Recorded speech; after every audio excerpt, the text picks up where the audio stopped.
কবরস্থ হয়ে যাওয়ার পরে একটা মাইয়াদের সাথে কি ব্যবহার করা হয়, কি আচার করা হয়, সে যদি জাহান্নামী হয়, এটা যদি কোনো মানুষ দেখতে পারতো তাহলে তার মাকে, তার ভাইকে, তার বোনকে, তার আত্মীয় স্বজনকে কবরস্থ করতো না। যদি কেউ দেখতে পারতো যে কবরের মধ্যে কি হয়, এটা বুঝতে পারতো, তাহলে সেও দুনিয়ার সংসার ধর্ম ত্যাগ করে সর্বসময় আল্লাহর ধ্যানে মশগুল থাকতো, আল্লাহর কুদরতি পায়ে সেজদা দিয়ে পড়িয়ে থাকতো শুধুমাত্র কবরের আযাবের ভয়ে।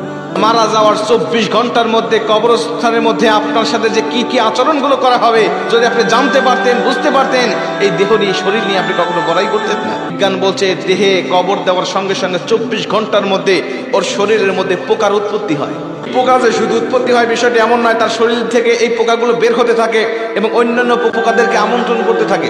এই মাইয়াতে 3 দিনের ভিতরে সর্বপ্রথম তার নাকটা পচে যায়, শরীরের কোনো অংশ না পচার আগে নাকটা পচে যায়। তারপরে 6 দিনের মধ্যে হাতের পায়ের নখগুলো খসে খসে সব পড়ে যেতে থাকে। 9 দিনের মধ্যেই তার মাথার চুল, তার মুখের দাড়ি, তার শরীরের প্রতিটা পশম, প্রত্যেকটা লোমকূপ তার শরীর থেকে খুলে খুলে থেকে পড়তে থাকে। এই লাশটা ফুলতে থাকে কবরের মধ্যে, এতটা ফুলতে থাকে, এতটা ভয়ানক আকৃতি হতে থাকে। সেটি এর ভয়ানক অবস্থা যদি কেউ দেখতে পারতো তাহলে আপনি ঘুমাতে পারতেন না, আপনি দুনিয়ার জমিনে সংসার ধর্ম করতে পারতেন, আপনি এগুলো ছেড়ে দিয়ে জঙ্গলে চলে যেতেন, বৈরাগী জীবন যাপন করতেন, আল্লাহর ধ্যানে সবসময় আপনি মশগুল থাকতেন। 17 দিনের মাথায় এই পেটটা ফুলতে ফুলতে ফুলতে ফুলতে একদম ব্রাস্ট হয়ে যায়, অবশিষ্ট পিত্রের ভিতর কিছু থাকে না। ব্রাস্ট হয়ে যাওয়ার পরে, এটা ফেটে যাওয়ার পরে পেটের মধ্য থেকে নারী ভুঁড়ি যা আছে, পচা গলা সবকিছু বের হয়ে চলে যায় এবং পোকারা আপনার দেহটাকে খাইতে থাকে।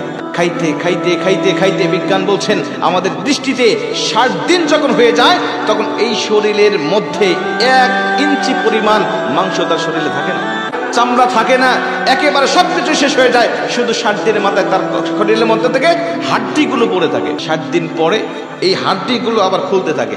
90 দিনের মধ্যে তার হাড্ডির জোড়াগুলো সব খুলে যায়। এই জয়েন্টগুলো যখন খুলে যায় মাত্র 1 বছরের ব্যবধানে এই হাড্ডিগুলো মাটির সাথে মিশতে শুরু করে। কিন্তু আপনি যদি মুমিন হয়ে থাকেন, আপনি যদি ইমানদার হয়ে থাকেন, তাহলে এই দেহটাকে আপনাকে রক্ষা করবে।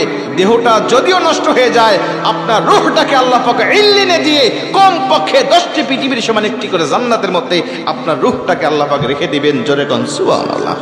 অতএব আমার দেহটা, আমার রূহটা যেন ইল্লিনে যায়, এর জন্য আমাকে কি করতে হবে, এই বিষয়গুলোই হলো আমাদের জানার বিষয়। একটা মানুষ যদি ইল্লিনে চলে যায়, ইল্লিন মানে হলো জান্নাতের একটি অংশ, আর সিজ্জিন মানে হলো জাহান্নামের অংশ। মরার পরে আমরা কবরবাসীকে কবরস্থানে রেখে দেই, ভাবি যে মনে হয় এখানে সবকিছু হয় না। নবীজি বলছে মরণের পরে জান্নাতে যাওয়ার আগ পর্যন্ত 2টা জায়গা মুমিন অথবা কাফেরের জন্য নির্বাচন করা হয়। একটা হলো ইল্লিন আর একটা হলো সিজ্জিন। ইল্লিনে রাখা হয় মুমিনের রূহটাকে, আর সিজ্জিনে রাখা হয় কাফের মুশরিকদের রূহটাকে।